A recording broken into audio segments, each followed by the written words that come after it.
It's 7 o'clock. This is Bob Steele. In the land of the three. Good evening, this is Dick Bertel. Gail King, Eyewitness News. Good evening, I'm Denise DeSenza. I'm Dennis House, thanks for joining us. This was the scene 40 years ago this week, January 18th, 1978, when the roof of the Hartford Civic Center collapsed under the weight of snow and ice. It happened hours after the arena was full of spectators for a game. No one was injured, and the disaster was later blamed on an engineering mistake.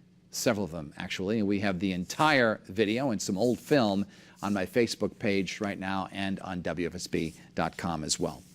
In about 10 months or so, the people of Connecticut, you, the people of Connecticut, will choose a new governor. What do you want from him or her? And what are you expecting? Will you still be living in Connecticut by then? We have a lot of questions to be answered today. With us today, the founders of two very influential Connecticut websites. They are Ronnie Newton of weha.com, based in West Hartford, and Steve Krautchik of doingitlocal.com, based in Bridgeport. And folks, great to see you here. I'm avid readers of both of your websites. So Thanks for having us. Good to see you here. And as you go around town, and Ronnie, I'll begin with you. As you go around West Hartford covering your stories, I'm sure people talk to you about their moods and what they feel about the state. What are they saying about the current state of Connecticut? You know, it's funny because up until recently, and I'm talking the last budget year, people were pretty complacent about politics, about local politics. I mean, there were things that people got uptight about, but state politics was a little bit off the radar unless we had a person from our town running for office. But now people are livid. When the current governor announced that West Hartford was going to lose all of its educational cost-sharing funds, people in West Hartford went ballistic. And I think that really put the budget and the state government in the limelight in town. And there's a lot of concern, that the state or the state government, which is just 4 miles away from the center of West Hartford, has no idea what West Hartford is all about. It's a much more diverse community than people think. We've got, in the schools right now, the superintendent said 74 different languages spoken in West Hartford public schools. So it is a very diverse community, culturally, economically, and the thought that the cost sharing or the school funding could be just drastically cut has made people really pay attention. It's in their pocketbooks. It's hitting them. And what about the Park City? What's the mood there? Jobs and taxes seems to be the what's on everybody's mind. Are they happy? And crime, but it's mostly jobs and the lack of jobs. When they announced about the casinos coming into Bridgeport possibly, or Amazon.com, which now we know isn't going to happen, people were really excited. The comments all were, oh, good, hopefully there's some good paying jobs here. So, Steve, are they upset about the direction of the state?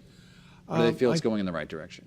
Well, a lot of people are watching our site from out of town as well because they've moved out. They've moved away from Bridgeport, and they're either in another state or another area, and it's concerning them. As you watch Ned Lamont, did he say anything that you believe might resonate with people in your town? Well, it was interesting. I heard his comment about Delray on a Thursday night being boring, and actually my own father left Connecticut and moved to Florida, to Delray Beach, and I haven't had a chance to go down and visit him yet. But I think that people in West Hartford are concerned about the infrastructure. Also, an announcement just a week or so ago was that there was going to be a freeze on transportation funding, and $107 million of that funding was targeted to go to projects in West Hartford, and some of it's changes on I-84, but others are helping the town repair a bridge that's in very poor condition. And I think, again, people are paying attention because it's having a direct impact on them. Now, your mayor is running for governor, Joe Ganim. Correct. What do you think about a Lamont-Ganim battle in Bridgeport? Who would come out on top in terms of the race for governor? It's hard to tell because, the voice of the people, I follow the comments on not only our site, but your site and other social media sites as well. And it's a little early to tell right now. He just announced the other day, Joe, he's been running for a while now, but I don't know how many people really know he's running. You also cover some of the surrounding towns to Bridgeport as well. How do they Fairfield. feel about a Ganem candidacy for governor? Is they as on board with him as people in the Park City are? It's hard to say. In Bridgeport, I ran a questionnaire yesterday to find out the feel of that, and it was not good for Joe. But, that's his own town, and a lot of times you have to leave your area to be known and to get recognition, so we'll see. Both of you come from Democratic communities. Ned Lamont won the primary against Dan Malloy in 2010 in Bridgeport. He lost it to Dan Malloy in West Hartford. Does a Republican have a chance? Is the mood in your cities and towns perhaps so much that a Republican could carry the town? Well, West governor. Hartford, in terms of voter registration, is very, very heavily skewed towards the Democratic Party. It's actually interesting, in the last municipal election just this past November, the vocal minority was very, very vocal. If you looked at some of the, there's a Facebook page called Neighbors and Friends, and there was a separate political page set up because some of the conversation became very vitriolic. But I would have thought the Republicans would have maybe done better because there was so much support for really cutting expenses. Although I think actually the Democrats in West Hartford are much more fiscally conservative than one might think. But no, I don't think that there really is a good chance for a Republican, unless it was somebody who was from West Hartford and had a really strong local following. I think with looking at the voter registration, there's not any chance. And we have our own candidate from town running as well. That's right. Jonathan Harris, the former mayor of West Hartford, is a candidate for governor as well. Steve, you mentioned that a lot of people who are former Connecticut residents still watch your site to keep up on the news, and I'm sure that Ronnie experiences the same thing because you said your dad moved down to Florida. Ned Lamont was one of the first to say people are going to move out because of low taxes. What would it take to get them back, or are they gone forever? Oh, jobs. It's jobs. So jobs. And you forget about the surveys where they say that Connecticut is one of the worst states to retire in. For me, that would just be the weather, but the high cost of living. Did your dad go for taxes?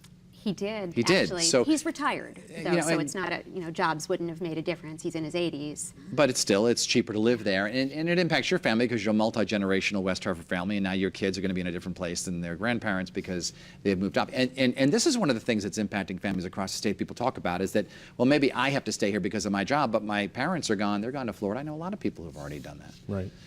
What does the next governor need to tell the people in your town that what they want to hear? What is going to be the message that will resonate?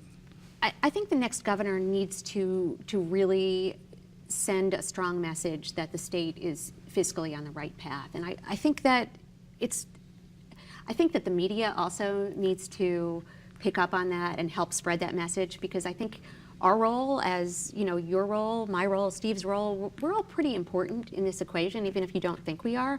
I think people listen, and once an impression gets out there, it's awfully hard to break, but we can help create it. And I think if we see messages that we like, we can help share that information and help get people to understand how one particular candidate has a different look than another one will. But I think just fiscal stability for the state is really, really critical. What does the next candidate have to say? They're going to have to figure out a way to bring the taxes down, because we're good at raising money, but we're just terrible at spending it. And there's just a lot of waste. And I think somebody needs to come out and say, I'm going to cut this, or I'm going to cut that, and how they're going to cut it. Not just go in there and say what they're going to cut, and find out what's really necessary. And we have a lot of money. It's just hurting a lot of people, and it's the taxes, whether it be local taxes or state taxes, it's just everywhere you turn there's taxes. I want to thank you both for being on the program today. Once again, the website's weha.com. Ronnie Newton, we thank you very much for being on the program. And Steve Krautchik from doingitlocal.com, based in Bridgeport. Thank you so much for being on the program, and we'll see you again. Thanks. And thank you very much for watching Face the State on this Sunday morning. Big football game coming up here later on Channel 3 at 3 o'clock. The New England Patriots and Jacksonville Jaguars in the AFC Championship to see who will go to the Super Bowl. And our next news is tonight with Kevin Hogan. Don't forget to tweet me your comments and find me on Facebook. We'll see you later on. Have a great Sunday.